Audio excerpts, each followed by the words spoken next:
நடங்குதாவில very good சரி கவனிங்க. Okay, முதலாவது கேள்வி ஸ்ட்ரக்சர்ல எங்களுக்கு பொதுவாக வரக்கூடிய கேள்வி என்னன்னு பாத்தீங்கன்னு சொன்னா, ஸ்ட்ரக்சர்ல முதலாவதாக பொதுவாக வரக்கூடிய கேள்வி என்னவா இருக்குன்னு சொன்னா, மேக்சிமம் 99% பின்னமா தான் இருக்கு. அது 1% ஏன் வெற்றின்னு சொன்னா, சில டைம் பின்னங்களை மாத்தி போடலாம், வேற ஏதாவது போடலாம், சான்ஸ் இருக்குது, அது சொல்ல தெரியாது. ஆனா 99% கேள்வி எதுவா இருக்கும்?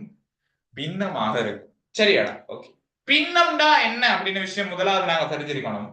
பின்னம் அப்படின்னு சொல்றதுடா ஒரு முழுமை அல்லாத விடயத்தை தான் சொல்லுவாங்க பின்னம் அப்படின்னு.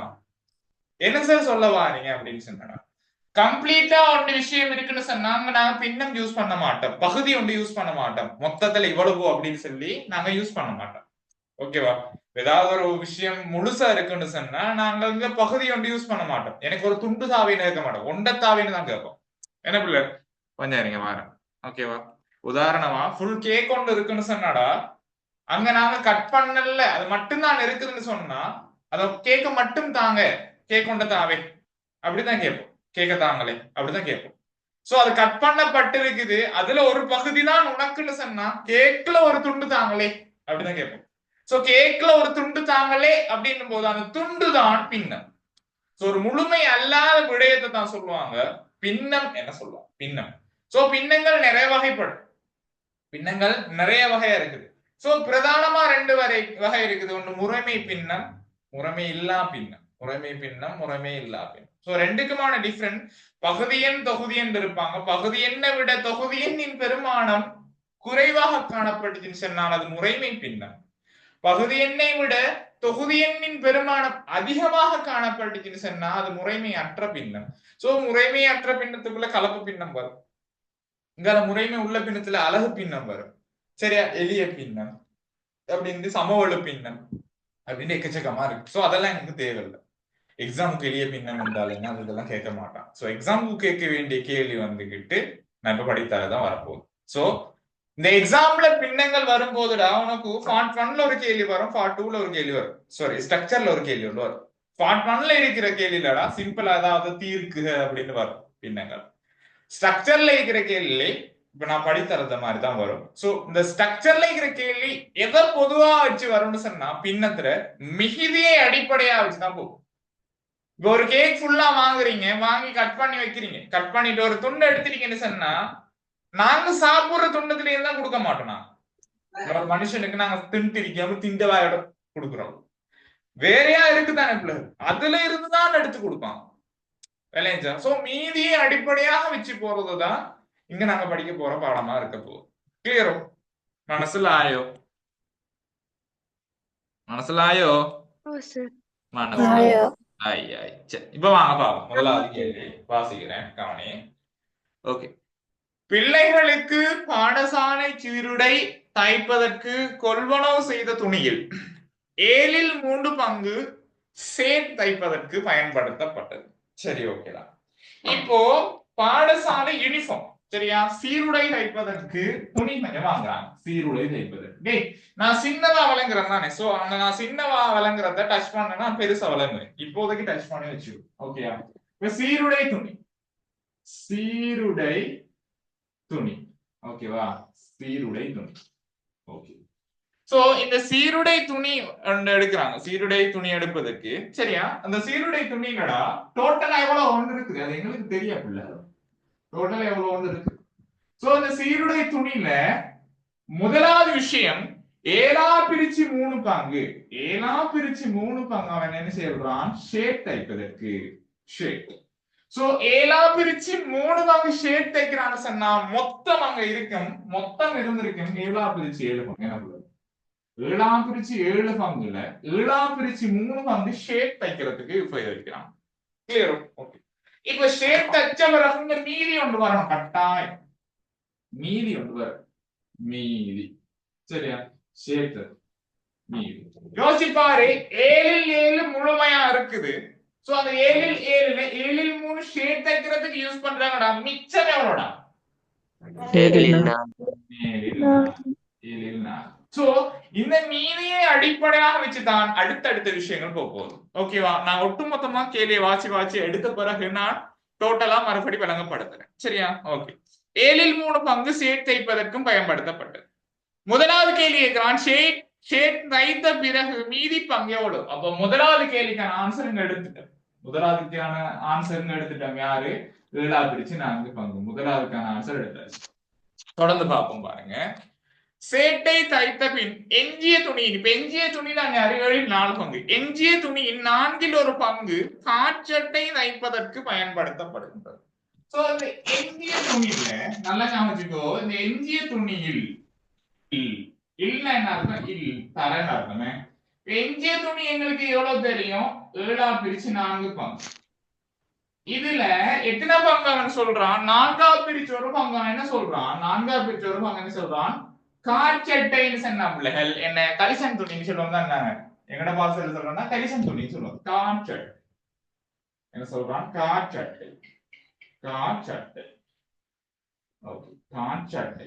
சோ 7/4 மிச்சமா இருந்த 7/4 4 பிரிச்சு ஒரு பங்கு அவன் காற்றட்டை தைப்பதற்கு உபயோகிக்கிறான் அப்படின்னு சொன்னான். கவனிச்சுக்கோ, நல்லா கவனிச்சுக்கோ. 7/4 தர 4/2. சோ 4 பிரிச்சால் 1, 4 பிரிச்சால் 1. ஆகவே 1 1 7 7 காணப்படுது. 7 காணப்படுது. சோ 7 பிரிச்சு ஒரு பங்கு தான் என்ன நடக்குது இப்போ? 7 பிரிச்சு ஒரு பங்கு தான் என்ன நடக்குது இப்போ? காற்றட்டை தைப்பதற்கு என்னது உபயோகிக்கப்படுது. இப்ப வாங்க ஃபர்ஸ்ட்ல இருந்து கொஞ்சம் இன்னொரு தடவை விளங்கப்படுத்துறேன். கவனிச்சுக்கூடா, கவனிச்சுங்கப்பா, கவனி. சரி, இப்ப என்ன விஷயம் சொன்னாடா நல்லா கவனிச்சுக்கோ. ஒரு சீருடை துணி, சீருடை வந்து ஒரு என்னது உங்களோட யூனிஃபார்ம் தைக்கிறதுக்கு, ஸ்கூல்ல யூனிஃபார்ம் தைக்கிறதுக்கு துணி வாங்குறான். சோ டோட்டலா ஒரு துணி இருக்குது. அதை நாங்க இன்னும் பின்ன பிரிக்கல. அந்த டோட்டல் துணியில 7 பிரிச்சு 3 பங்கு அவன் என்ன தைக்கிறதுக்கு யூஸ் பண்றான்? என்னத்தை தைக்கிறதுக்கு யூஸ் பண்றான் அவன்? ஷர்ட். 7 பிரிச்சு 3 பங்கு ஷர்ட் தைப்பதற்குன்னு சொன்னா அப்ப டோட்டல் மொத்தம் என்ன இருந்திருக்கும்? 7 இருந்திருக்கும். 7 இருந்தா 7ல 3 ஷர்ட் தைக்கிறான் அப்படின்னு சொன்னா, 7ல 3 ஷர்ட் தைக்கிறான்னு சொன்னா மீதி எவ்வளவா இருக்கும்? 7/4. 3 யூஸ் பண்ணா மிச்சம் 4 இடம். 7/4. சோ இந்த மீதியில் அப்படின்னா அப்படின்னு அர்த்தம் வந்து எங்களுக்கு தெரிஞ்சிருக்கணும். தரை இல்லைன்னு அர்த்தம் தரை. மீதியில் அதாவது 7/4 4 பிரிச்சு ஒரு பங்கு தான் என்ன? காற்றட்டை தைப்பதற்கு உபயோகிக்கின்றோம். 7/4 தர 4/1 4 பிரிச்சால் 1 4 பிரிச்சால் 1 கிளியர். 1 1 7 7 சோ 7 பிரிச்சு ஒரு பங்கு தான் என்ன செய்யறான் இவன்? காற்றட்டை தைக்கிறான். சோ ஏற்கனவே எஞ்சியிருந்தது 7/4. ஏற்கனவே எஞ்சியிருந்தது 7/4. அதில் 7 பிரிச்சு ஒரு பங்கு, 7 பிரிச்சு 4ல இருந்ததுல 7 பிரிச்சு ஒரு பங்கு என்ன செய்யறான்? அவன் உபயோகிக்கிறான்டா. இப்ப மீதி எவ்வளோடா? இப்ப மீதி எவ்வளவு? Very good. பயங்கரம். இப்ப மீதி வரும் அவனுக்கு. இப்ப மீதி வராமன் 7/3. ஏன் ஆரம்பத்துல மீதி 7/4, அதுல ஒரு துண்டை யூஸ் பண்ணிட்டான்டா, மிச்சம் 3 துண்டு தான் இருக்கு. இந்த மீதி அடிப்படையா வச்சு என்னால போகும். பாப்போம் மிச்சத்தை.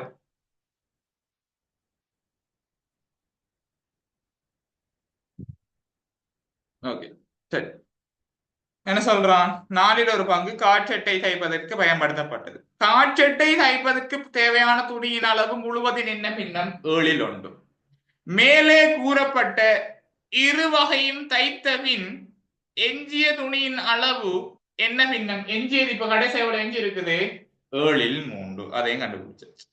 எஞ்சிய துணியின் அளவு 6 மீட்டர் ஆயின் ஆரம்பத்தில் கொள்வனவு செய்யப்பட்ட துணியின் அளவு யாரு? சரி, ஏற்கனவே 2 யூஸ் பண்ண 7/3 ஷர்ட், 7/1 டவுசர். நான் மிச்சம் 7/3. 7/3 தான் எத்தனை மீட்டர் சொல்றான் அவன்? 7/3 விஷயம் எத்தனை மீட்டர் சொல்றான் அவன்? 6 மீட்டர்.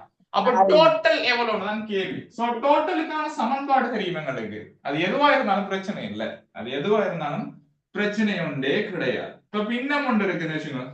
குறித்த பின்னம் A இன் மேல் B சம்திங் எதா இருந்தாலும் பரவாயில்ல. மொத்தம் சமன் குறித்த பெருமானம். குறித்த பெருமானம்.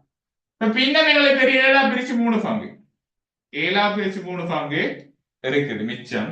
மொத்தம் தெரியுமா? எங்களுக்கு தெரியாது. அதாவது டோட்டல் நாச்சுக்கொள்ளு. ஓகேவா? 7 பிரிச்சு 3 பங்கு மொத்தத்துல பிரிக்கும் போது பெருக்கும் போது எங்களுக்கு ஆன்சர் என்ன வருது? குறித்த பெருமானம் 6. எத்தனை வருது? 6. ஓகேவா? 7 பிரிக்குதுங்க, அப்ப 4 பேருக்கு. அப்ப 3t சமன் 6 தர 7. 3 பேருக்குதுங்க வந்தா பிரிக்கும். ஆகவே t சமன் 6 தர 7 கீழ் 3. இப்ப சுருக்கேலமாக மாறி இருக்குதா? இல்ல பேசுங்க, சுருக்கேலமாக இருக்குதா? மூன்றால் பிரிச்சால் 1, 6 3 பிரிச்சால் 2. ஆகவே t சமன் எவ்வளவு? 14. 14. t சமன் 14 மீட்டர். 14 மீட்டர். சோ ஆரம்பத்தில் அவருக்கு இருந்த துணியின் நீளம் எவ்வளவுடா? 14 மீட்டர். 14 மீட்டர். 14 மீட்டர். என்னடா? Very good. பயங்கரம் பயங்கரம் பயங்கரம். சரி, அடுத்ததுக்கு வாங்க பாப்போம். அடுத்தது 1 மீட்டர் துணியின் விலை 1 மீட்டர் துணியின் விலை 200 ரூபாய் ஆயின் கொள்வனவு செய்யப்பட்ட துணியின் மொத்த விலை யாது அப்படின்னு. 1 மீட்டருக்கு எவ்வளவா? 1 மீட்டர் எவ்வளவாம் சொல்றான்? ஓகே, சரியா? அடுத்த விஷயம் சொல்றான் 1 மீட்டர் துணியில விலை வந்துகிட்டு 200 ரூபாய் அப்படின்னு சொன்னான். மொத்த துணியின் விலை எவ்வளவுண்டா? 1 மீட்டர் 200 ரூபாய். டோட்டலா துணியில நீளம் எவ்வளவு? 14 மீட்டர். 14 தர 200. 14 தர 200. ஆகவே பெருக்கினம் சொன்னா 0 0 2800 ரூபாய். 2800 ரூபாய் அப்படின்னு சொல்லலாம். சரி, விவசாயம் இருந்து வரேன் கவனிச்சுக்கோ. அப்போ எங்களுக்கு ஆரம்பத்தில் தெரியும் பிள்ளைகள், ஒரு சீருடை துணி ஒன்று இருக்குதான், சீருடை துணி. அந்த சீருடை துணி டோட்டலா எத்தனை நீளம்னு எங்களுக்கு தெரியாது. பட் அந்த துணியில 7 பிரிச்சு 3 பங்கு ஷேட் தைக்கிறதுக்கு உபயோகிக்கிறாங்கன்னு சொன்னா உடனே நாங்க கன்ஃபார்ம் பண்ணணும் 7 பிரிச்சு 7 பங்கு தான் ஒட்டு மொத்தம் டோட்டல் அப்படின்னு. சோ 7 பிரிச்சு 7 பங்குல 7 பிரிச்சு 3 பங்கு ஷேட் தைக்கிறாங்கன்னு சொன்னா எஞ்சியது, அடுத்தது எஞ்சியதை வச்சுதான் போகுது. நான் ஒன்று சொல்லி தந்தேன் ஆரம்பத்திலே, மிகுதியை அடிப்படையாக வச்சு அது இந்த பின்னக்கு எது போகும் அப்படின்னு சொன்னீங்க பாரு, எஞ்சியது. அப்ப இங்கே ஒரு எஞ்சி வருது, மீதி. அதே மாதிரிதான் இவ்விடத்துல ஒரு மீதி வருது பாரு. ஓகேவா? அப்ப இந்த மீதி அடிப்படையா வச்சுதான் போகுது. சோ மிச்சம் எவ்வளவு? 7 4. சோ இந்த 7 4ல 4 பிரிச்சு ஒரு பங்கு, 7 பிரிச்சு 4 பங்கு இருக்குது. அதுல 4 பிரிச்சு ஒரு பங்கு எவ்வளவா? காற்சட்டை தைப்பதற்கு உபயோகிக்கிறாங்க. அப்படின்னா காற்சட்டை தைக்கிறதுக்கு எவ்வளவு உபயோகிக்கிறாங்க? 7 பிரிச்சு ஒரு பங்கு. இங்க 7 பிரிச்சு 3 பங்கு ஷர்ட், 7 பிரிச்சு ஒரு பங்கு டவுசர் சொன்னா, அப்போ டோட்டலா 7 பிரிச்சு 4 பங்கு உபயோகிச்சாங்க. மிச்சம் எவ்வளோடா? 7 பிரிச்சு 3 பங்கு. இந்த 7 பிரிச்சு 3 பங்கு தான் எவ்வளவு நீளம்? 6 மீட்டர். 6 மீட்டர். 7 பிரிச்சு 3 பங்கு 6 மீட்டர் அப்படின்னா டோட்டல் நீளம் எவ்வளவு அப்படின்னு கேட்கிறான். சோ அதுக்கான பொது சமன்பாடு பார்த்தாயின்னு சொன்னா, டோட்டலுக்கான பொது சமன்பாடு பார்த்தாயின்னு சொன்னா இவர்தான் பொது சமன்பாடு. இது நான் உருவாக்கின சமன்பாடு. உங்களோட டீச்சர்ஸ் மாதிரி எப்படி உருவாக்கிருக்காங்க ஐ சரியா? A மேல் B தர மொத்தம் சமன் குறித்த பெருமானம். இது பின்னம். சோ இந்த பின்னம் தான் இங்க போட்டிருக்கிறேன். மொத்தம் தெரியா எங்களுக்கு, அதான் கேள்வி. குறித்த பெருமானம் எவ்வளவு? 6. சோ சுருக்கிட்டு பெருக்கிட்டு பிரிச்சுட்டு எடுத்தோம்னு சொன்ன எங்களுக்கு ஆன்சர் வருது எத்தனை மீட்டர் டோட்டல்? 14 மீட்டர். என்ன டோட்டல்? அப்ப எத்தனை மீட்டர் யூஸ் பண்றாங்க? 14 மீட்டர் யூஸ் பண்றாங்க. அப்படின்னு சொன்னால் 1 மீட்டர் 200 ரூபாய் அப்படின்னு சொன்னா 14 மீட்டருக்கு எவ்வளவு எடுக்கும் அப்படின்னு பார்த்தா எவ்வளவு எடுக்கும்? 2800 ரூபாய். ஓகே, இப்ப இது நல்லா எழுதிக்கோ, ஷார்ட் நோட் எழுதிக்கோ.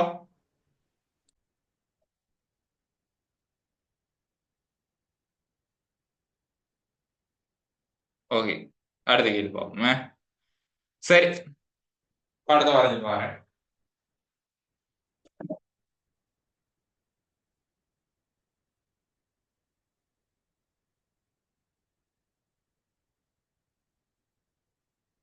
சரி, செஞ்சு பாத்தீங்களா?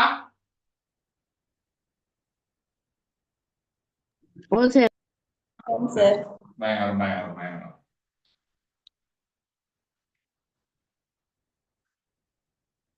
ஏ பி சி டி ஏ பி சி டி. அப்ல என்ன மாதிரி நாட்டுக்கு வந்துட்டியா? ஓ சார் வந்துட்டேன். என்ன மாதிரி கிளாஸ் எல்லாம் நடக்குதா அப்ப ஏரியாவுல? நான் வைக்க மாட்டேன் உங்களுக்கு. ஏ சார் உனக்கு கூரைக்கு மேல நான் படிப்பிக்கிறேன் இருந்து. ஹனால விட்டு செய்வோமே. சரி பாப்போம். ஓகே சரி, ரெண்டாவது கேள்வி கவனிங்க. ஏபிசிடி என்னும் செவ்வக வடிவ காணியின் உரு படத்தில் காட்டப்பட்டுள்ளது. முதலாவது கேள்வி, செவ்வக வடிவ காணியின் பரப்பளவு யாது அப்படின்னு கேட்கிறான். ஃபர்ஸ்ட் கேள்வியான்னு கேட்கிறான். சரியா? இது ஒரு செவ்வக வடிவ காணியா? சோ இந்த செவ்வக வடிவ காணியின் மொத்த பரப்பளவு, இந்த செவ்வகத்தின் பரப்பளவு எவ்வளவு அப்படின்னு கேட்கிறான். ஃபர்ஸ்ட் கேள்விதான். சோ எங்களோட பிள்ளைகளுக்கு நல்லா தெரியும், செவ்வகத்தின் பரப்பளவுக்கான சமன்பாடு, ஒரு செவ்வகத்தின் பரப்புக்கான சமன்பாடு, இதெல்லாம் பேசிக்கான விஷயம் இல்ல. செவ்வகத்தின் பரப்புக்கான சமன்பாடு நீளம் தர அகலம். என்னடா? நீளம் தர அகலம்.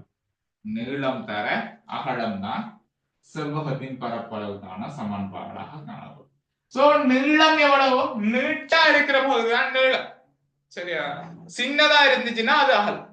நீட்டா இருக்கிறதானே சொல்லுவோம் நாங்க நீளம் அப்படின்னு சொல்லுவோம். சின்னதா இருந்தா அது அகலம். சோ நீளம் 50, நீளம் 50 மீட்டர், நீளம் 50 மீட்டர் தர அகலம் வந்துகிட்டு 28 மீட்டர், அகலம் வந்துகிட்டு 28 மீட்டர். சோ 28 நாங்க 50 அளவு இருக்குமா? 50 அளவு இருக்கும். 0 8 40க்கு 0 மிச்சம், 2 10 4 14. சோ ஆன்சர் எங்களுக்கு என்ன வரும்? 1400. 1400 என்னது? மீட்டர் வரும். மீட்டர் வரும். என்ன சொல்லணும்? உள்ளே பேத்த என்ன செஞ்சிடணும்? வேற வச்சிடணும். சிக்கலா போயிடும் வரும். வர யார் யாரெல்லாம் வச்சு விட்டு போயிட்டுருவாங்க. சரியோ? ஓகேடா. சரி, ரெண்டாவது கேள்வி. இப்ப ரெண்டாவது கேள்வி போமா? ஓகே, ரெண்டாவது கேள்வி.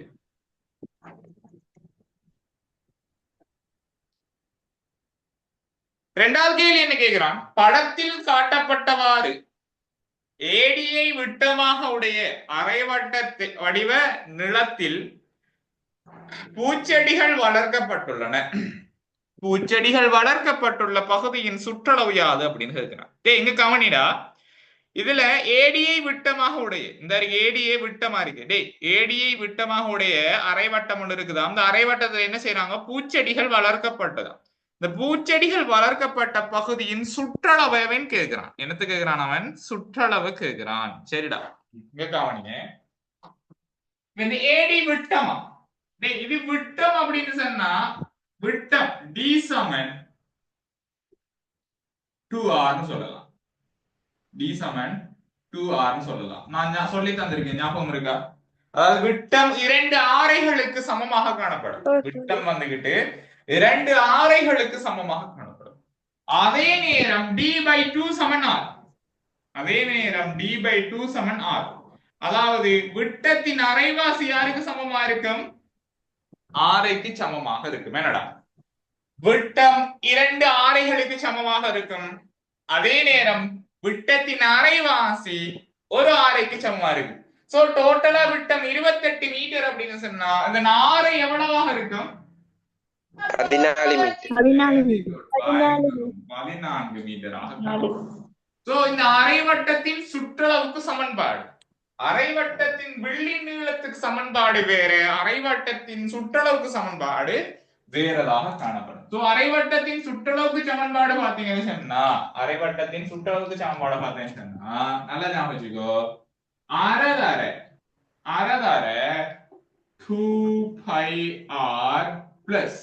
2πr plus d. இது ஒரு சமன்பாடு. அல்லது நீ எப்படி எடுக்கலாம்? πr plus d எப்படின்னு எடுக்கலாம். அல்லது நீ எப்படி எடுக்கலாம்? πr plus 2r. இந்த மூணு சமன்பாடுல நீ எதை உபயோகிச்சாலும் பிரச்சனை இல்லை. ஓகேவா? அரை 2πr plus d இதையும் உபயோகிக்கலாம்.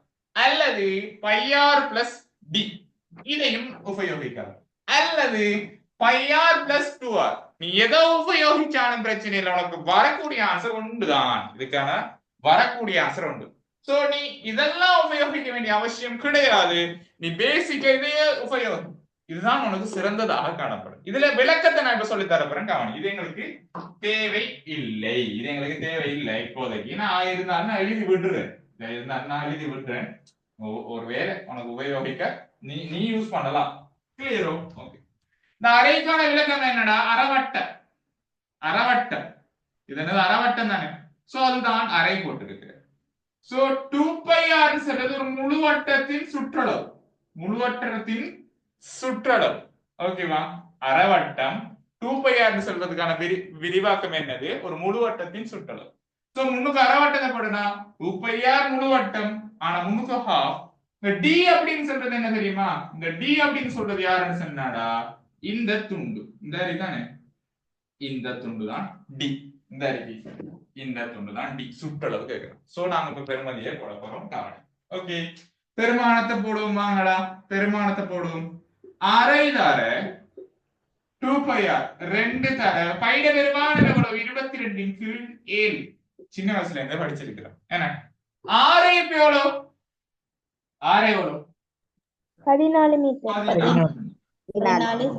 14 சக d எவ்வளவு? d டோட்டல் d விட்டம் எவ்வளவு? 28. Very good. பயங்கரம் பயங்கரம் பயங்கரம் பயங்கரம். பாருங்க, கேன்சல் பண்ணுவோமா? ஓகே. 2 2 பிரிச்சால் உண்டு. இங்கே 2 2 பிரிச்சால் உண்டு. 7 7 பிரிச்சால் உண்டு. 14க்குள்ள 7 2. இவ்வளவுதான் விஷயம். இப்ப 22 2 மட்டும் தான். 22 சர 2 எவ்வளோடா? 44 சக 28. 8 4 கூட்டினா 12க்கு 2 2 மிச்சம். 2 4 கூட்டினா 6 6 கொண்டு 72 மீட்டர்.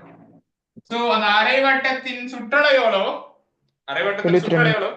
72 மீட்டராக காணும். சோ நீ இவருக்கும் இல்லை எவருக்கு உபயோகிச்சாலும் ஆன்சர் என்ன வரும் உனக்கு? 72 மீட்டர் தான் வரும். கிளியரா? மனசிலாயோ? மனசிலாயோ? Very good very good very good. சரி, மூணாவது கேள்வி போவோம். மூணாவது கேள்வி போவோம். சரி,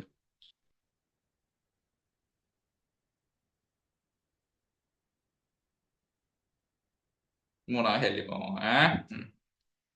பிசி என்னும் பக்கத்தை அடியாகும். டே நல்லா கவனிச்சுக்கோ. இந்த கேள்விதான் நிறைய பிள்ளைகள் செய்யாத ஒரு கேள்வியாக காணப்படுது. இது ஏற்கனவே இருக்கிற இந்த 2 கேள்வி முக்கி முடங்கி சரி செஞ்சிருங்க பிள்ளைகள். அடுத்தடுத்த கேள்விதான் நிறைய பேர் செய்யறதில்ல. ஓகேவா? அவங்களோட சீனியர் ஆக்கள் இருந்தாங்க, இந்த வருஷம் எழுதின ஆக்கள். இந்த வருஷம் எழுதின ஆக்களும் நிறைய பிள்ளை விட்டது இந்த மாதிரி கேள்விதான். இந்த கேள்விக்கு எப்படி ஆன்சர் கொடுக்கணும்னு தெரியாம நிறைய பேர் இருந்தாங்க. சரியா? சோ நீயும் அந்த தவற செஞ்சிராத. சரி, இதுக்கு முன்னுக்கு ஒருத்தன் தவற செய்யறான்னு சொன்னா அதே தவிர நீங்க வந்துகிட்டு செய்யாதங்க. சரியா? ஓகே. கவனி, பிசி எனும் பக்கத்தை அடியாகும். முதலாவது பிசி எங்க கண்டுபிடிப்போமாங்க? என்னவா இந்த இருக்காரு. பிசி எனும் பக்கத்தை அடியாகவும் சொல்றான். அடியாகவும் அடுத்த பக்கம் டிசியில் அமையும் மாறும். அடுத்த பக்கம் டிசியில் அமையிற மாறும். பிசியில அடியாகவும் டிசியில அமையிற மாறியும் 70 மீட்டர் வர்க்கம் பரப்பளவுடைய செங்கோண முக்கோண வடிவ தடாகம் ஒன்று அமைக்க வேண்டியுள்ளது. இதனை அளவீடுகளுடன் தரப்பட்டுள்ள உருவில் பெருமட்டாக வரைக அப்படின்னு கேட்கிறான். சரியா? அவன் சொல்றான் பாருங்க, பிசி அடியா இருக்கணும், அதே நேரம் டிசியில் அமையும் மாறும். டிசியில இருக்கணும் அடுத்த பக்கம். ஏண்டா இதுல 2 பேர் 2 பிள்ளை விட்டுருது. ஒரு சிலவங்க இவர் அடியா வச்சு இங்கால முக்கோணி அடி இப்படி முக்கோணி வரைஞ்சி விட்டுருது. இல்ல, அவன் என்ன சொல்றான்? பிசி அடியாகவும் அடுத்த பக்கம் யார் மீது இருக்கணும்? யார் மீது அப்படின்னு சொல்றான். யார் மீதுன்னு சொல்றான்? யார மீது? டிசி. சோ டிசி மீது அமைக்கப்படுகின்ற முக்கோணம் நாங்க இப்படி அடுக்கிறோம்னு வச்சுக்கோங்க. ஒரு செங்கோண முக்கோணம் எடுக்கிறோம். ஓகே, இவர்தான் அந்த முக்கோணம். சோ இந்த முக்கோணத்தின் மூலமாக உருவாக்கப்படுறதுதான் என்னது? நீர் தடாகம். என்ன நீர் தடாகம்? என்னது நீர் தடாகம்? அதுக்கு இந்த நீர் தடாகத்தின் பரப்பளவு அவன் அதுல செல்றான் எவ்வளவுடா? 70 மீட்டர் வர்க்கம் சொல்லலாம். இதுதான் 70 மீட்டர் வரும். சரி, இவர் அப்படியே கட் பண்ணி நாங்க எங்களை கொண்டு போவோமா எங்களுக்காக வேண்டி?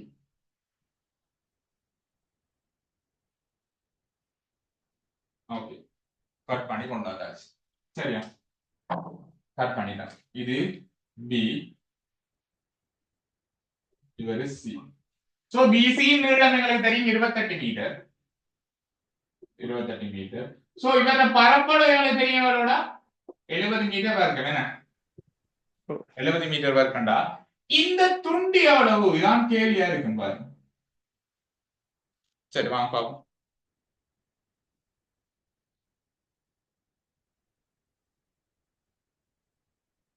பாருங்க, செங்கோண முக்கோண வடிவ தடாகம் ஒன்று அமைக்க வேண்டியுள்ளது. இதனை அளவீடுகளுடன் தரப்பட்ட உருவில் பெருமட்டாக வரைக. அளவீட்டை கேட்கிறான். இதுல அளவை கேட்கிறான், எவ்வளவா இருக்க போகுது அப்படின்னு கேட்க போறான். சரி, இப்ப கவனி. இப்ப இந்த முக்கோணியின் பரப்பளவுக்கு சமன்பாடு எங்களுக்கு தெரியும். முக்கோணியின் பரப்பு சமன், முக்கோணியில பரப்பளவுக்கான சமன்பாடு சொல்லுங்க பாப்போம். நல்ல பிள்ளைகள்.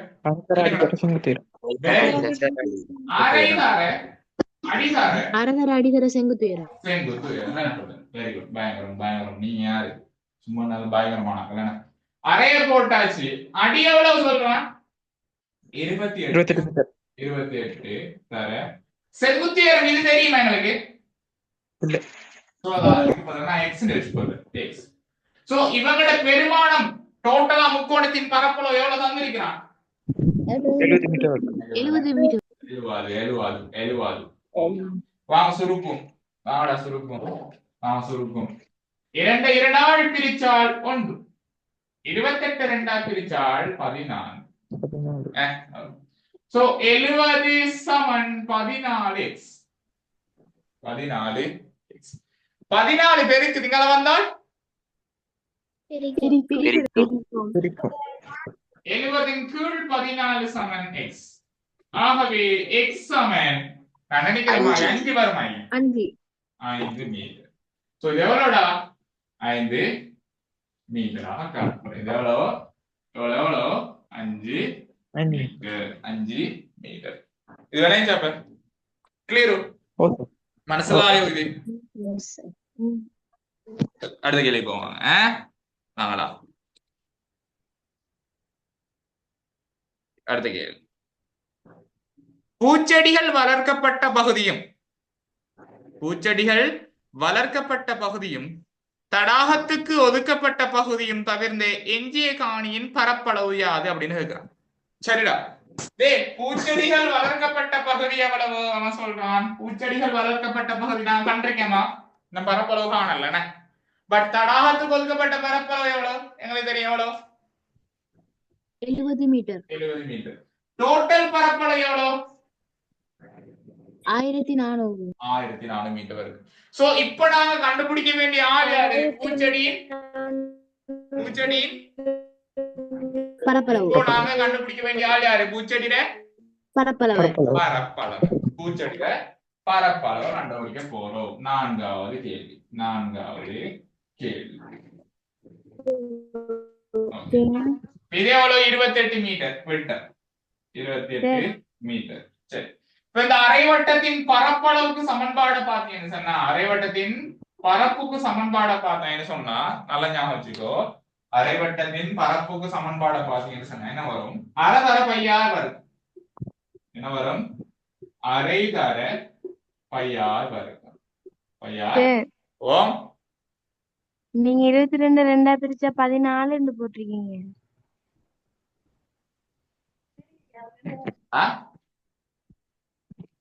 22 2ஆ பிரிச்சா 14. இங்கயா? ஓ, இது என்னது? 11 தானே வரும். 11 தானே.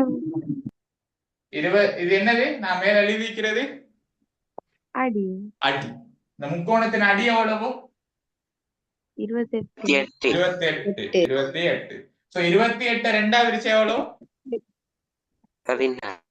14. ஓகே, அது பார்க்கல 22 மாதிரி. வார அரவாசியில அப்ப இவ்வளவு நேரம் இந்த வானத்தை பத்திர இருந்தேன். ஆ? இல்ல அப்ப பூமியை பார்த்துட்டா நம்ம என்ன சோத்துட்டீங்கன்னோட இருந்தா இப்படி படிக்குது ஆ? கவனி. சரி அறதார ஒரு நிமிஷம் கவனி. அரை தர பைட பெருமானம் 22 கீழ் 22 7 ஆறு எவ்வளவு விட்டம் 28 ஆறு எவ்வளவு அப்ப 14 14 சோ 14 தர 14 14 14 தர 14 இப்ப சுருக்குமா 14 இப்ப சுருக்கணும்னு சொன்னா இரண்டாம் பிரிச்சால் உண்டு 22க்குள்ள 11 11 ஏழாம் பிரிச்சால் உண்டு 14க்குள்ள 7 2 முறை 2 சோ டோட்டலா பார்த்தா 11 தர 2 தர 14 14 சரியா ஓகே 11 தர 2 22 22 நான் 14 இருக்குமா 22 14 இருக்கும் 4 8 4 8 ஓ 2 2 ஓ 2 2 8 8 2 கூட்டினா 10 க்கு சைடு 2 மிச்சம் எனக்கு 1 கூட்டினா 3 சோ டோட்டலா எவ்வளவு வரும் 308 மீட்டர் மீட்டர் வரும். சரி. அவன் கேட்ட கேள்வி என்ன தெரியுமாடா அவன் என்ன கேள்வி கேட்டான்னு சொன்னா அந்த பூக்காண்டு நட்டினத்தையும் நீர்த்தடாகம் வெச்சத்தையும் முட்ட உறவு இருக்குதானே நீர்த்தடாகம் இந்த பூக்காண்டு நட்டின பகுதியையும் நீர்த்தடாகம் வெச்ச பகுதியையும் விட்டா மிச்ச துண்டு தான் இது எவ்வளவு ஒன்று கேட்கிறான் இந்த துண்டு எவ்வளவு ஒன்று கேட்கிறான் சோ நீங்க டோட்டல் வேல்யூல இருந்து இவங்க 2 பேரையும் கூட்டி கழிச்சு விட்டாங்கன்னு சொன்னா வரும் ஆன்சர் என்ன வரும் ஆன்சர் வரும் சோ 5வது கேள்விக்கான ஆன்சர் நான் இன்னைக்கு எழுதுறேன் எனக்கு இடம் இல்லாத சொல்லி டோட்டல் வேல்யூ தெரியும் எங்களுக்கு 1400 அதுல இருந்து நாங்க யார் யாரை கூட்டி கழிக்கணும் இவர்கள் பரப்பளவு 308 என்ன பிள்ளைகள் 308 அதே மாதிரி நீர்த்தடாகத்தின் பரப்பளவு எவ்வளவு 70 மீட்டர் இவங்க 2 பேரையும் கூட்டி டோட்டல் என்ன கழிச்சு விட்டா சரி என்ன டோட்டல் இருந்து ஓகே 1400ல இருந்து கழிக்க போறோம் இவரை டேய் 378 கழிச்சா எவ்வளோடா வரும்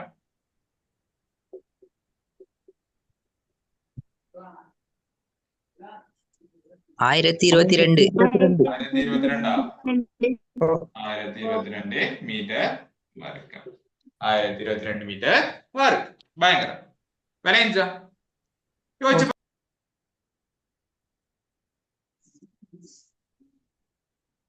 ஓகே அடுத்த கேள்வி பாப்போமா சரி 3வது கேள்வி வாங்க சரி கவனிங்க வாகன உற்பத்தி நிலையம் ஒன்றில் உள்ள 15 மனிதர்கள் 9 நாட்களில் வாகனம் ஒன்றை வடிவமைப்பர் சரி இப்போ என்ன விஷயம் சொன்ன பிள்ளைகள் இப்போ இந்த ஜப்பான் சைனா அந்த மாதிரி இடங்கள்ல இந்தியால எல்லாம் என்ன செய்வாங்கன்னு சொன்னா அந்த கார் கம்பெனிகள் எல்லாம் இருக்கு கார் வாகனம் மோட்டார் பைக் எல்லாம் அங்க எல்லாம் இறக்குமதி செய்வாங்க சரி அவ்வளவு அங்க வந்துகிட்டு அந்த வாகனத்தை வந்துகிட்டு உருவாக்குறதுக்கு அதை வந்துகிட்டு அந்த அந்த வடிவமைக்கிறதுக்கு ஒரு டீம் ஒன்று இருக்கு அந்த டீம்ல எத்தனை பேர் ஆரம்பத்துல இருக்கிறாங்க 15 பேர் இருக்கிறாங்க 15 பேருக்கு எத்தனை நாள் போகுது ஒரு வாகனத்தை வடிவமைக்கிறதுக்கு 9 நாட்கள் சோ இந்த நேர்மார் விகித சமன் அப்படின்ற பாடத்தை அடிப்படையா வச்சுதான் இது நடக்க போகுது சோ இதுக்கான பொது சமன்பாடு பார்த்தீங்கன்னு சொன்னா மனிதன் தர நாட்கள் மனித நாட்கள் மனிதன் தர நாள் நாட்கள் சமன் மனித நாட்கள்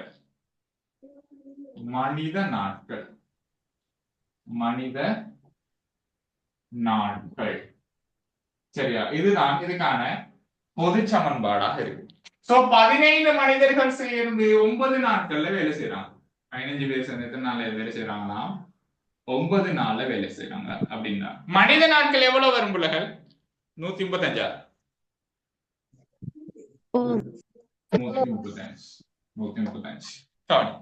முதல் அதுக்கான விளக்கத்தை சொல்லிட்டு அடுத்தடுத்த கேள்வி போமா இப்ப கவனி மனிதன் தர நாட்கள் மனித நாட்கள் 15 பேர் சேர்ந்து 9 நாள்ல ஒரு காரையோ ஏதோ ஒரு வாகனத்தையோ வடிவமைக்கிறாங்க அப்படின்னு சொன்னா 135 மனித நாட்கள் தேவைப்படும். சோ அந்த 135 மனித நாட்கள் சொல்ற விஷயம் என்னன்னு சொன்னா அதுவே இப்போ 15 பேர் செஞ்சு செய்யற வேலைய ஒரு மனிதன் செய்யறன்னு சொன்னா ஒரு மனிதன் செய்வானா இருந்தா ஒரு மனிதன் செய்வானாக இருந்தா அவனுக்கு எத்தனை நாள் பிடிச்சிருக்கும்?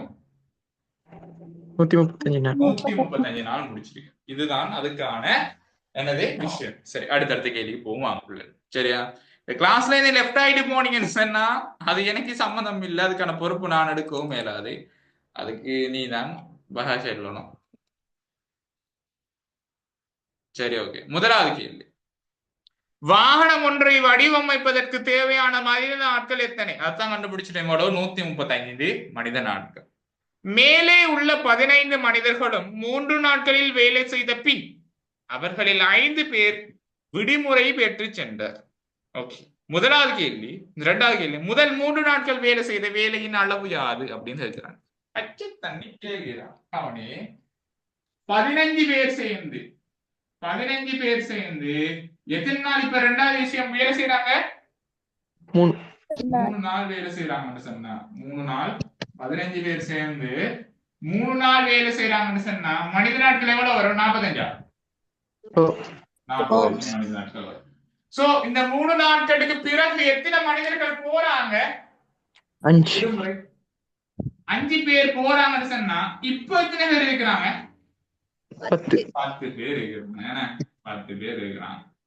ஓகே, இப்போ இதுதான் இரண்டாவது கேள்விக்கான ஆன்சர். இது முதலாவது கேள்விக்கான ஆன்சர்.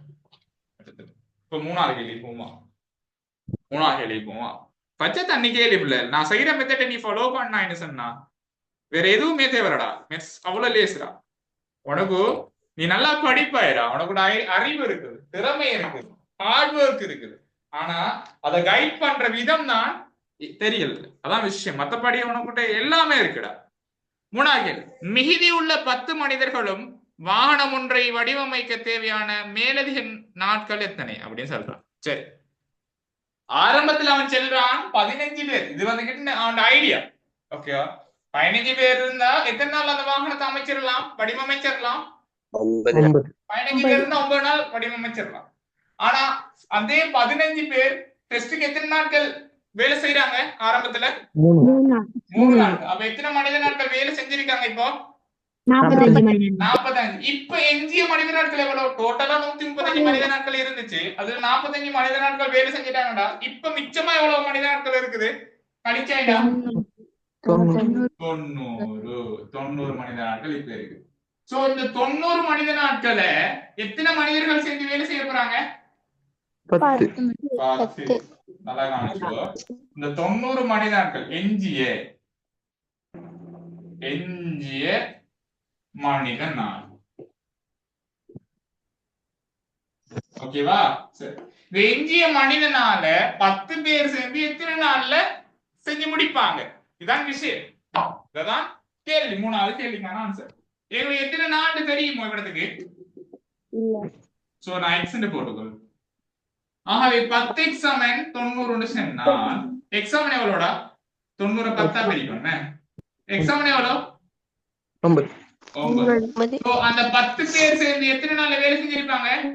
9 நாள்ல வேலை செஞ்சிருப்பாங்க. மீதியா இருந்த அந்த 10 பேர் எத்தனை நாள் வேலை செஞ்சிருப்பாங்க? 9 நாள். யோசிச்சு பாரு. ஆரம்பத்துல 15 பேர் சேர்ந்தாலும் எத்தனை நாள்ல வேலை செஞ்சிருக்கணும்? 9 நாள்ல தான் வேலை செஞ்சிருக்கணும். 10 பேர் சேர்ந்து எத்தனை நாள்ல வேலை செஞ்சிருக்காங்க? 9 நாள்ல வேலை செஞ்சிருக்காங்க. அப்ப யோசிச்சு பாருங்க. இது நாங்க போட்ட பிளான். 9 நாள்ல முடிக்கணும். ஆனா நடந்த சம்பவம் எத்தனை நாள்ல முடிஞ்சிருக்கு? 12. டேய், நாங்க போட்ட பிளான் எவ்வளோடா? 9 நாள்ல முடிக்கணும். ஆனா எங்களுக்கு நடந்த விபரீதம் எத்தனை நாள்ல? 12 நாள். மூணாவது கேள்வி கேட்டதவன் மேலதிகமாக எத்தனை நாட்கள் எடுத்தது அப்படின்னு தான் மூணாவது கேள்வி. 9 நாள் பிளான், பட் 12 நாள்ல தான் முடிஞ்சிருக்கீங்க. மேலதிகமா எத்தனை நாட்கள் எடுத்திருக்குது? 3 நாட்கள். மேலதிகமாக எத்தனை நாட்கள் எடுத்திருக்குது? மேலதிகமாக மூன்று நாட்கள் எடுத்திருக்கு. மூன்று நாட்கள் எடுத்திருக்கு. கிளியரா? இது புரிஞ்சுதா? Very good. டிஜி அடுத்த கேள்வி போமா.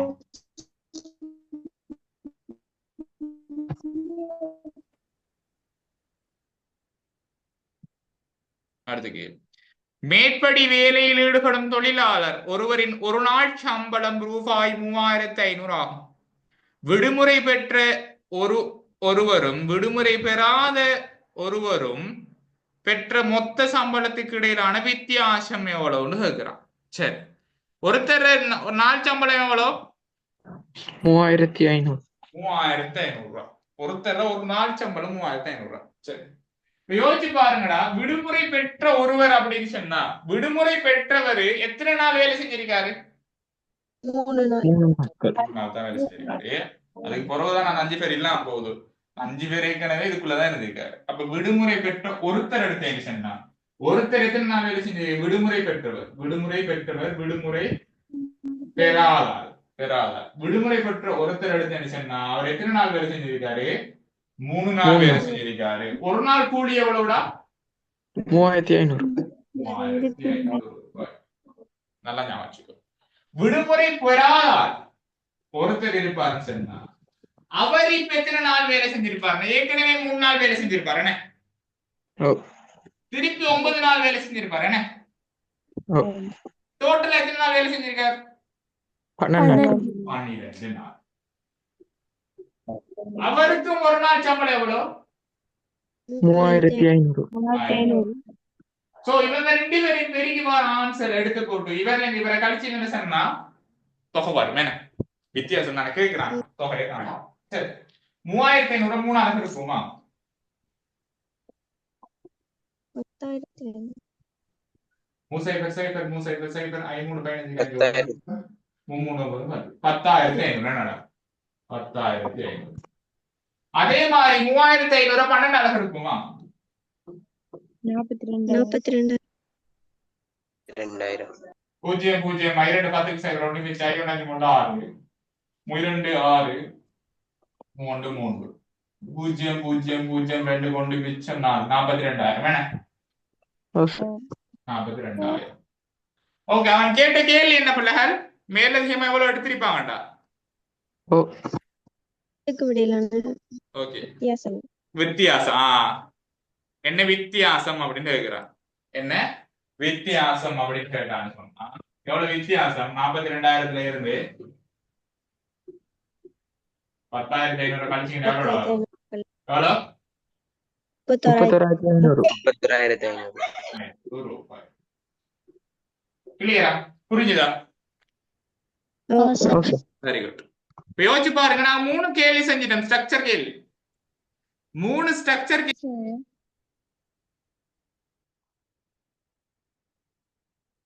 ஓகே. சிக்மா முதலாவது கேள்வி கேட்கிறான்.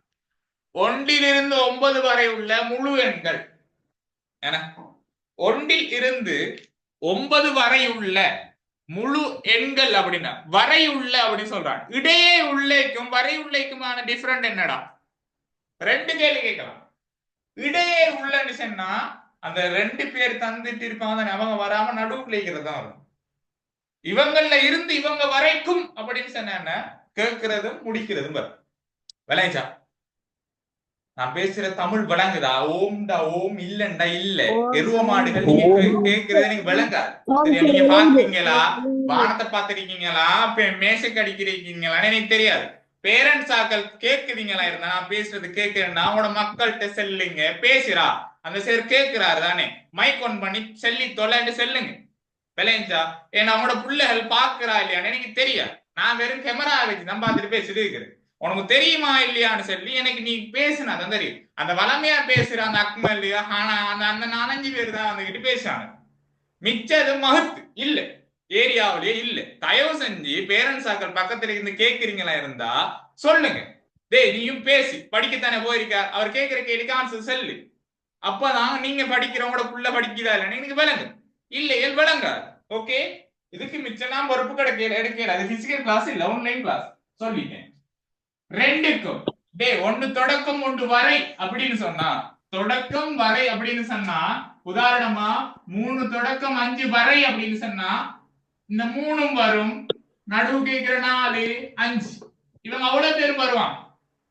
சோ அடுத்த விஷயம் 0க்கும் 10க்கும் இடையே வரை அப்படின்றதுக்கும் இடையே அப்படின்றதுக்கும் டிஃபரெண்ட் இருக்கு. சோ இடையே சொன்னா இந்த 0க்கும் 10க்கும் வராது. நடுவுக்குள்ள இருக்கிற 1 தொடக்கம் 9 இருக்குதானே இவங்கெல்லாம் வர போறாங்க.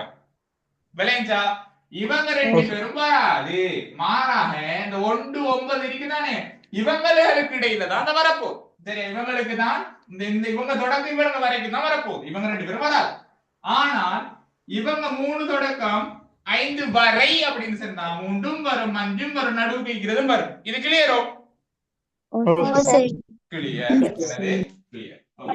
முதலாவது கேள்வி கேட்கிறான் என்ன 1 தொடக்கம் 9 வரையா இருக்கிற எண்கள் என்ன 1 தொடக்கம் 9 வரையா இருக்கிற நேர என்ன மறை என்ன என்ன கேட்கிறாங்க முழு எண்ணா முழு எண் பாவம். ஓகே 1 தொடக்கம் 9 வரை உள்ள முழு எண்கள் அப்படின்னு கேட்கிறான். முழு எண் சொன்னா என்ன வரும்? தசமத்துல வராத எண்கள் தான் முழு எண்கள். ஓகே, மெய் எண்கள் படிச்சிருக்கேன் தானே, சொல்லி தந்திருக்கேன் தானே. உதாரணமா இவர முழு எண் சொல்லலுமா? இல்ல தசமத்துல முழுன்னு சொன்னா 3 5 7 9 100 10,000 1000 900 பில்லியன் இதுதான் என்னது முழு எண்கள். சோ முழுமையா வந்துச்சுன்னா முழு தசத்துல வந்தால பின்னத்துல வந்துச்சுன்னா சொன்னாலே முழு எண்ணுக்குள்ள வராது. வரையுள்ள அப்படின்னு சொன்னாரு யாரு? 1 தொடக்கம் 9 வரதானே 1 வரும் 2 வரும் 3 வரும் 4 வரும் 5 வரும் 6 வரும் 7 வரும் 8 வரும் 9 வரும். சோ இவங்க தான் அகிலத்தோடையாக இருப்பான். என்னது அகிலத்தோடையாக இருப்பான். சரி, அடுத்த கேள்விக்குள்ள போ. தயவு செஞ்சு பேசி தொலைங்கள். அல்லாவுக்கா என்னை கோவப்படுத்தாதீங்க சொல்லிட்டேன். நான் உங்கள்ட்ட கேள்வி எல்லாம் கேட்கல, ஆன்சரும் கேட்கல. என்ன எனக்கு தெரியும் நீங்க செல்ல மாட்டீங்க. நான் படிச்சு தரது விலங்குதான மட்டும்தான் இருக்கிறேன். சோ அதுவும் சொல்ல தெரியல. நீ என்ன என்ன இதோ எனக்கு என்ன தெரியாது சொல்லிட்டேன். 0க்கும் 10க்கும் இடையே உள்ள முதன்மை எண். சரி, முதன்மை என்றா என்ன? முதன்மை எண் அப்படின்னு சொல்றது 2 காரணிகளை மாத்திரம் கொண்டு.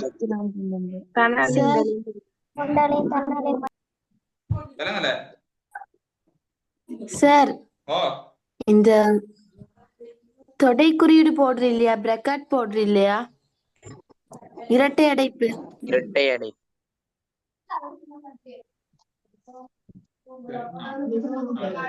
சரி, முதன்மை என்றா என்ன? 2 காரணிகளை மாத்திரம் கொண்ட எண்கள். Very good. 2 காரணிகளை மாத்திரம் கொண்ட எண் முதன்மை எண்கள் என அழைக்கப்படும். சரியா? அல்லது ஒன்றாலும் தன்னாலும் பிரிக்கக்கூடிய எண்கள் முதன்மை எண்கள் சொல்லுவோம். சரி, 2 காரணிகள் என்று சொன்னாடா உதாரணமா 2 அப்படின்னு ஒரு ஆள் எடுக்க சொன்னா இவருக்கு முறைமை காரணிகள் 2 எடுக்கலாம். 1 தர 2 அல்லது 2 தர 1 தாண்டி இருக்கு அவருக்கு முறைமை காரணி. உதாரணமா 4 எடுக்க வச்சுக்கோ. 4க்கு இப்ப 1 தர 4 இருக்கு ஒரு காரணி, 4 தர 1 இருக்குது ஒரு காரணி, 1 தர 4 இருக்குது, 4 தர 1 இருக்குது. எக்ஸ்ட்ரா இருக்கிற யார்? 2 தர 2. ஆகவே 2 காரணிகளை விட அதிகமாக இருந்துச்சுன்னு சொன்னா இது முதன்மை என்ன? இல்ல. இது என்னது? முதன்மை எண். 1 அப்படின்னு சொல்றது முதன்மை என்ன? இல்ல. காரணி என்ன? காரணம் என்ன? 1 தர 1 ஒரே ஒரு காரணி தான் இருக்கு. குறைந்தது 2 காரணிக்கும் கூடினது 2 காரணி. ஆக மொத்தத்துல 2 காரணிகளை மாத்திரம் கொண்ட எண்கள் முதன்மை எண்கள் அப்படி அழைக்கப்படும். சோ 1 வரலாம், சாரி 2 வரலாம், 3 வருமா? 5 6 இல்ல இல்ல வரும் 8 வர 8 வர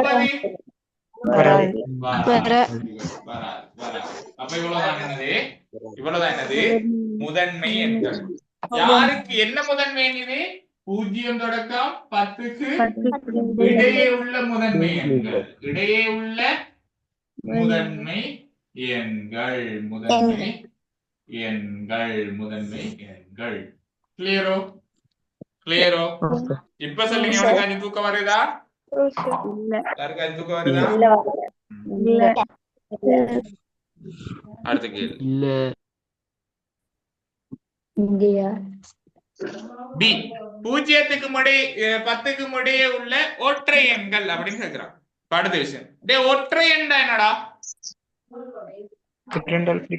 மீதி இரண்டால் பிரிக்கும் போது இரண்டால் பிரிச்சுன்னு சொன்னா மீதி ஒன்று வந்துச்சுன்னு சொன்னா அது ஒற்றை. ஏதோ ஒரு எண் இருக்குதுடா, ஒரு முழுமையான எண் இருக்குது. அந்த முழுமையான எண்ணை நாங்க ரெண்டால பிரிச்சும் போது மீதி ஒன்று வந்துச்சுன்னு சொன்னா அதுதான் யாரு? ஒற்றை. அதுவும் என்ன சொல்றான்? 0க்கும் 10க்கும் இடைப்பட்டதானே. சோ 0க்கும் 10க்கும் இடைப்பட்ட ஒற்றை எண் யாரு? 1 வரும், 3 வரும், 5, 7, 9.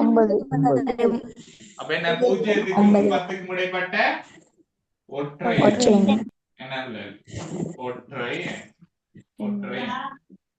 இந்த மாதிரி ஒரு பேப்பர் வாங்க நல்லா செஞ்சிருப்பீங்க. என்ன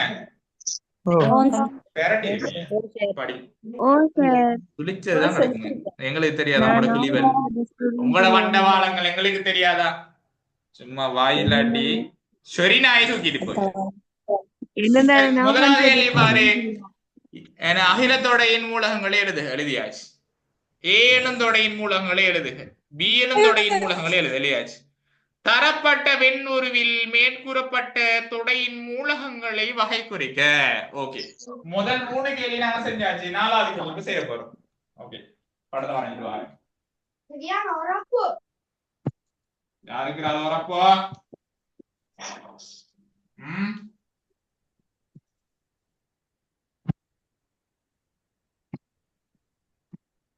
அஸ்ரீ. ஓ சார். உங்க ஸ்கூல்ல யார் வந்திருக்கிறா? 5 பேர், 4 பேர் வந்திருக்காங்க. யார் யாரு? ஜஹரா, ரிஹிலா, சுஹாதா, சுமையா. என்ன உனக்கு பிரின்சிபல் சொன்னாரு? சனிக்கிழமைக்கு வரேன்னு சொல்லி சொன்னாரு.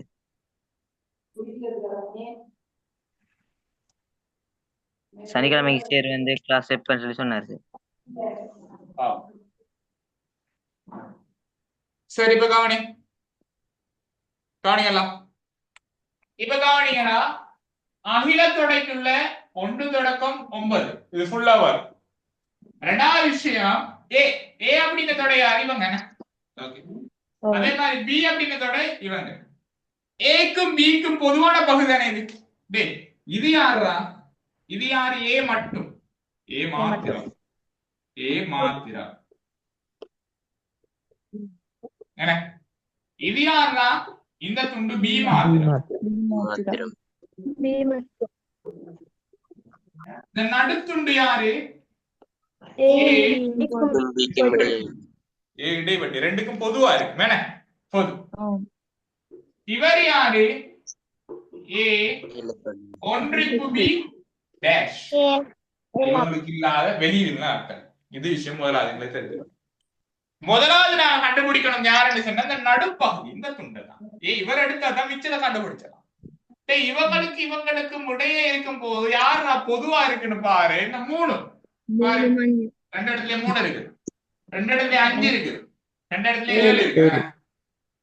பாரு, 3ம் 5ம் 7ம் என்ன பொதுவா இருக்கு. நடுவுக்குள்ள போடுவோம் 3, 5, 7. இப்போ தொடை ஏ எடுத்தேன்னு சொன்னா 2 போட்டாச்சு. 3 வந்துட்டு 4 வந்து 5 7. ஓகே, 3 வந்துட்டு 5 வந்துட்டு 7. இது ஓகே. அப்ப தொடை ஏ விஷயம் ஓகே. கிளியரா? ஓகே. தொடை பி அப்பா 3 5 7 இங்க வந்துட்டு மிச்சமா இருக்குது யாரு? 1 9. இது தவிர வேற யாரு சரி எண்கள் இருக்கா அப்படின்னு பாப்போம் வாங்க. 1 வந்துட்டு 1 2 3 4 இல்ல. 4 எங்க போடணும்? வெளியே. 5 வந்துட்டு 6 இல்ல, 6 வெளியே.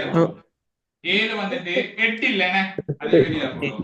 9. இப்ப கிளியரா? எவ்வளவான விஷயம், எவ்வளவான விஷயம். இதுல என்னடா அடிச்சுட்டு சாவறது கிடைக்கும், ஒண்ணுமே இல்லடா. அடுத்த கேள்விக்குள்ள வாங்குவோம். ஷபா, கடைசி கேள்வி. டேய், இந்த NA நிரப்பி இது சிக்மா என்பவற்றை காண்க அப்படின்னு சொன்னா, இந்த N அப்படின்னு குறிப்பிட விஷயம் என்னன்னா எண்ணிக்கைன்னு விஷயம். அதாவது முதலாவது விஷயம் A தொடையில் உள்ள எண்ணிக்கை எவ்வளவு, A நிரப்பி தொடையில் உள்ள எண்ணிக்கை எவ்வளவு, அகில தொடையில் உள்ள எண்ணிக்கை எவ்வளவு, இப்படிதான் கேள்வி கேட்கலாம். வாங்க அதை பார்த்துட்டு வந்துடும். வாங்க அதில் கேள்வி எழுதிருக்கோம், அப்புறம் நான் சொல்லித்தரேன்.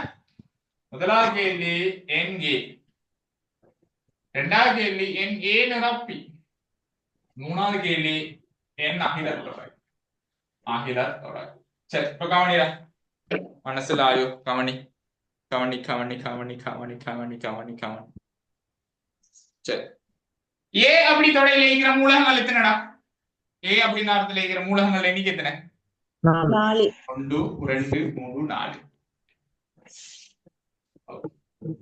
A நிரப்பி அப்படின்னு சொன்னா இவங்க தவிர்ந்து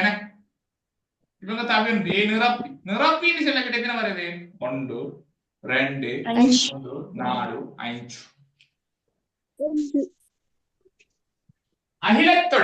அகிலத்தொடைன்னு சொன்னா ஒட்டுமொத்தம் எத்தனை நம்பர்ஸ் இருக்குது? எத்தனை? 9. சோ இவங்களுக்கு இடையிலான தொடர்பு என்ன பிள்ளைகள்? இவங்களுக்கு இடையிலான தொடர்பு நீ சும்மாவே சொல்லலாம். இவங்களுக்கு இடையிலான தொடர்பு என்ன சொல்லு. இவங்களுக்கு இடையிலான தொடர்பு உனக்கு சும்மா ஒன்றுமே வருது இல்லையா? முழு எண்கள். டேய், நம்பர்ஸ் பார்த்து சொல்லடா, இவங்களுக்கான தொடர்பு என்னடா வரும்? சரியா சார், அவ்வளவுதான்டா, அவ்வளவுதான். என்ன சொன்னா இருக்க சொல்ற? 4 5 9. 4 5 9. அப்ப அந்த 4 5 கூட்டினா அத கொஞ்சம் சிறப்பா சொல்லலுமா? இன்னும் கொஞ்சம் டிஃபரெண்டா யோசிச்சு சொல்லு. இப்போ கொஞ்சம் டிஃபரெண்டா யோசிச்சு சொல்லு பாப்போம். கொஞ்சம் போர் கிளியர் இல்ல. A plus B சமன் அடே NA நிரப்பியும் கூட்டினா அகிலத்தொடை வருமா? அவ்வளவுதான விஷயம். அப்ப என்ன கொடுக்கலாம் நாங்க? N அகிலத்தொடை சமன் NA இணையும் A நிரப்பியினையும் கூட்டினா சமனா இருக்கு. இதுதான் தொடர். இப்ப கிளியரா? தொடைகள் கம்ப்ளீட்டா? இப்ப கொஞ்சம் செய்யலுமாக இருக்கு. இது ரெக்கார்ட் பண்ணி பாரு, அவங்களோட சேர்மா இருக்கு. நான் அனுப்பலாட்டி. சரி, ஓகே, கவனி. 5வது கேணி இதோட முடிப்போம். சரி, இத மடி. மாணவர் குழு ஒன்றிற்கு பிடித்தமான உணவு வகைகள் பற்றிய ஆய்வில் பெறப்பட்ட தரப்பட்டுள்ள வட்ட வரைப்பு காட்டுகிறது. முதலாவது விஷயம் இது என்னன்னு சொன்னா, வட்ட வரைப்பில் தரவுகளை வகைபிரித்தல். இங்க சரி கேள்விப்பட்டிருக்கேன் நீ.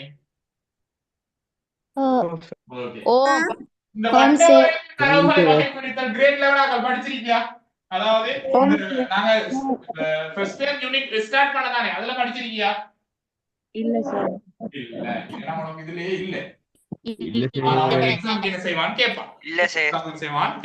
சரி, மாணவர் குழு அதாவது பிடித்தமான உணவு இருக்கா? முதலாவது கேள்வி, அப்பம் விரும்பிய மாணவர்களின் எண்ணிக்கை மொத்த மாணவர்களின் எண்ணிக்கையில் என்ன பின்னம் அப்படின்னு கேட்கிறான்.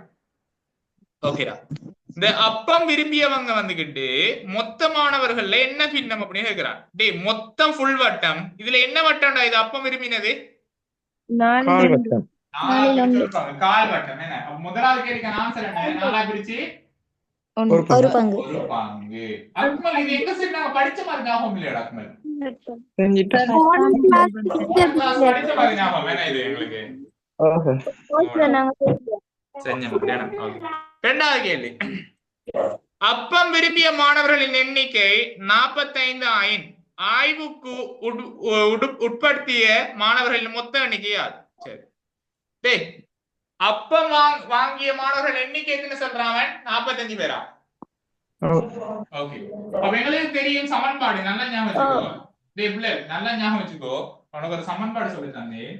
ஏயின் மேல் பி தர மொத்தம் மொத்தம் சமன் குறித்த பெருமானம் இப்ப கொஞ்சத்துக்கு முன்னுக்கு சொல்லி தந்த ஞாபகம் இருக்கா? No sir. ஓகே இப்ப அப்பா வந்துகிட்டு தின்னுனாங்க எத்தனை பங்கு? 4 4 1 மொத்தம் தெரியுமா எங்களுக்கு? இல்ல. P அப்படின்னு போடும். சோ குறித்த பெருமானம் அப்ப தின்னுனாங்க மொத்தம் எத்தனை பேர்? இப்போ 45 அப்ப T காணும் 4 பெருக்குது இங்க பிரிக்குது கலவனா பெருக்கு தானே T சமம் 45 தர 4 அப்ப எவ்வளவு வரும்? 180 பேர். சோ டோட்டல் மாணவர்கள் எத்தனை பேர் இருக்காங்க? டோட்டல் எத்தனை பேர் இருக்காங்க? நபர்கள் 180. அடுத்த கேள்வி போவோம். இன்னும் கொஞ்சம் நான் 2 கேள்வி தான் முடிச்சு விட்டுறோம். இருந்தா என்ன முடிச்சு விட்டுறலாம். பாச்சோறு சாப்பிட்டவர்களை வகை குறிக்கும் ஆராய்ச்சிறை கோணம் யாது? பாச்சோறுனா இது இது 90 இது 60 இது 70 மைய கோணம் எவ்வளோடா? 360 பாகை. 360 பாகை. யோசிச்சு பாரு, இதுதான் கேள்வி. இது எங்களுக்கு தெரியாது. இது நான் x எடுத்தேன்னு சொன்னா இது 90 தெரியும், இது 60 தெரியும், இது 70 தெரியும், தெரியாது. ஆனா இது டோட்டலா கூட்டினா எங்களுக்கு எவ்வளவு தெரியும்? 360 பாகை. மூணாவது கேள்வி. சோ வாங்க செய்வோம். x plus 90 plus 60 plus 70 சமன் 360. ஓகே. இவங்க டோட்டல் இவங்க கூட்டினா எவ்வளவு வரும்? 90 60 150 150 70 எவ்வளவுடா? 220 சமன் 360. ஆகவே x சமன் எவ்வளவு? 360 இருந்து 220 போனா 140. சமன் 140 பாகை. சோ இந்த பாச்சோருக்கு எத்தனை பாகை? 140 பாகை. 140 பாகை. மூணாவது கேள்வி கிளியரா எல்லாருக்கும்? இப்ப நான் எழுதி போவான் மனசில் ஆய் தரிசிவா இருக்கியா? தரிசிவா இருக்கியா? இல்லனா சரி. அடுத்த கேள்வி. பாச்சோறு சாப்பிட்டவர்களின் எண்ணிக்கை யாது அப்படின்னு கேட்கிறான். ஓகே, எங்களுக்கு சமன்பாடு தெரியும். இதுதான் சமன்பாடு எங்களுக்கு தெரியும். சோ இன்னும் ஒரு சமன்பாடை வச்சு எடுக்கலாம். இப்ப பாச்சோறு சாப்பிட்ட இவங்களோட பாகை எவ்வளவுடா? 140 பாகை. 140. டோட்டல் மைய கோணம் எவ்வளவு? 360 மேல் 140 பாகை. 140 பாகை தர மொத்தம் எத்தனை பேர் இருக்கிறாங்க? 180 பேர். 180 பேர். இதான் இப்ப பாச்சோறு சென்றாங்க. சோ 360க்குள்ள 180 எத்தனை அடங்க இருக்குது? 2. எனக்குள்ள 1. சோ 1 தர 140 பேர். எனவே கீழ பிரித்தல் 2. என்னமா பிரித்தல் 2 140 பிரித்தல் 2 ன்னு தனைக்கு 70 பேர் தனை விடு. ஓகே. ஓகே 70 பேர் என்ன? சாரி. எவ்வளோ? 70 பேர். எத்தனை வரும் பிள்ளைகள்? 70 பேர். இப்ப யோசிச்சு பாரு, உனக்கு ஒரு தொடர்பு விளங்குற மாதிரி இல்லையா? 90 இருந்தா அப்பன் நின்றவன் 45. 90 இருந்தா அப்பன் நின்றவன் 45. அப்ப 90 ரெண்டா பிரிச்சு எத்தனை வரும்? 45. சும்மா ஜஸ்ட் நார்மலா யூஸ் 45. 140 இருந்தா திண்டவன் எத்தனை பேர்? 70. அப்ப இது எத்தனை பேரு? 70 இருந்தா இது எத்தனை பேர்? 35. 60 இருந்தா 30. டோட்டலா கூட்டினா 180. ஷார்ட் கட் பண்ண வேறங்கற மாதிரி இல்லையா? ஆம் சார். Very good. பயங்கரம். அடுத்த கேள்விக்குள்ள போவாங்க. ரொட்டியை விரும்புவோரில் 5 பேர் அதனை விட்டு பாச்சோரை விரும்புவோராயின் தற்போது ரொட்டியை விரும்புவோருக்கும் இடியப்பம் விரும்புவோருக்கும் இடையில் உள்ள தொடர்பு எவ்வளவுன்னு கேட்கிறான். டேய் ரொட்டியை இப்ப விரும்புறாங்க எத்தனை பேர்? இதானே ரொட்டியை விரும்புறாங்க எத்தனை பேர்? 35 பேர். 35. இந்த 35 பேருக்கு எத்தனை பேர் பாச்சோருக்கு போறாங்க? 5 பேர். 5 பேருக்கு சொன்னா இப்ப ரொட்டியில இருக்கிறா இப்ப இருக்கிற கரண்ட் சிச்சுவேஷன் எத்தனை பேர்? 30. இடியப்பத்துக்கு எத்தனை பேர்? 30. 30. அப்ப ரொட்டி இடியப்பம் எவ்வளவு எப்படி இருக்குது? சமமா. சமமா இருக்குது. அப்ப அதுக்கான தொடர்பு என்ன? ரொட்டி சாப்பிடுவோரும் இடியப்பம் சாப்பிடுவோரும் எவ்வளவு எப்படி இருப்பாங்க? சமமா இருப்பாங்க. என்ன ரொட்டி சமம் இடியப்பம், ரொட்டி சமம் இடியப்பம் 30 சமம் 30.